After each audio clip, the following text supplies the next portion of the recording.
I effed up by giving my old sports car to my stepson, instead of my actual son who wanted it since he was a child. I've been a car mechanic since the age of 19 and I have my own garage. Throughout my entire life, I've always had a black Chevrolet Chevelle SS. After my first marriage went to shambles, I remarried a few years later. My new wife had a son, making him my stepson. Meanwhile, my son from my first marriage was living with his mom, but I saw him quite often at the shop. He dropped by occasionally to say hello or look at the cars I had in the shop. A while later, my ex-wife and son moved a few states away. After that, I spoke to my son mostly on the telephone and saw him maybe once every 4 months. The phone calls became less frequent, and he said he wanted to focus on his schoolwork.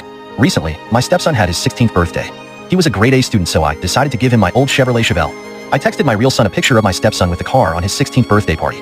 My son texted me back with, "Is this a joke?" I texted him back with, "No, why?"